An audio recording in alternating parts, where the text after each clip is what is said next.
Hey everyone, I'm back, and today we're going to be talking about Gone with the Wind. And this movie is directed by Victor Fleming, and it came out in 1939. And I thought this movie was really great. I really enjoyed the story and how it was presented. And although this movie is almost 4 hours long, for the most part, I was never bored, and I was with it. And I liked the characters. I thought the performances were really good, and the story was interesting because things were always happening, and while there are parts that do feel as though they are dragged out in the first 40 minutes, which might be my biggest problem with the movie, is that the first 40 minutes I kind of feel as though it's my least favorite part of the movie, and it's kind of just a blur to me, and I don't remember it at all really, except for like a couple key moments, and that's about it.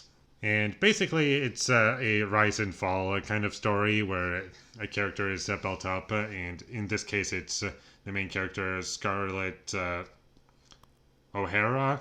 I think I said that correctly, and it just focuses on her as a young woman, and it just focuses on her life and her having to deal with many different things, and eventually she falls in love and has a family, and that's basically it. It's just the story of her life, and it was pretty engaging, and while I was watching it, I couldn't help but think that it's very reminiscent to Barry Lyndon, and if I'm going to compare the two at all, I would say the story is pretty similar, and although Barry Lyndon it came out 40 years after Gone with the Wind, basically, there are things that I think Barry Lyndon did better, and one of that would be it's much better paced. It's not 4 hours long. Barry Lyndon is only 3 hours long.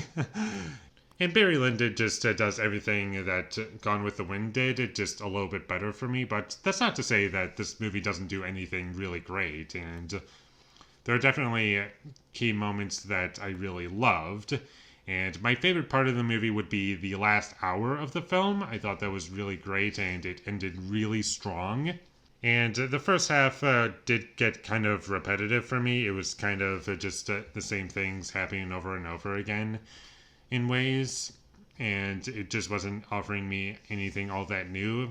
And I do think the second half of this movie is much better, and it just gets better and better as it goes along. There isn't really a whole lot to criticize about this movie, and there's some really memorable lines, and I really enjoyed the dialogue in the movie, and this movie is kind of a product of its time, and there are certain things that would not go well if this movie was made today. I'm sure people would be very offended by like certain things that happen in the movie. Just remember that it's kind of a time capsule movie, and you just need to know what you're getting into. Just watch it in the context, yeah, it was a different time, and everything that goes along with that. This movie was made like almost 100 years ago. Things were much different back then than they are today. And the music worked really well in the movie, and it was never inappropriately used, and there are definitely moments where scenes that do feel as though they kind of start out of nowhere at a couple points in the movie, but for the most part, I don't really have much bad things to say about this movie, and although it might come across as though I've criticized this movie more than I have praised this movie, it's a good movie, and it's just consistently good throughout, and I just don't have a whole lot of negative things to say about it, and you should just go watch it, and I think it's great, and what it does well, it does really well. The story, the characters, the performances, for the most part. The movie looks great, and there just really isn't much bad to say about it. All the elements that make a good movie are in this movie, and it does them all really well. And what else do you want out of a movie? Is what I want to know. So definitely check this movie out if you have 4 hours to spare.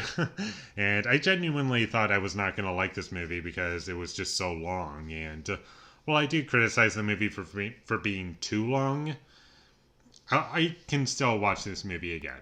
And with all that being said, I'm going to give Gone with the Wind an 8 out of 10. Thank you for watching my videos as always. If you enjoyed this review, be sure to leave a like and comment down below what you thought of Gone with the Wind, and my social media links, they will all be in the description, so follow me there.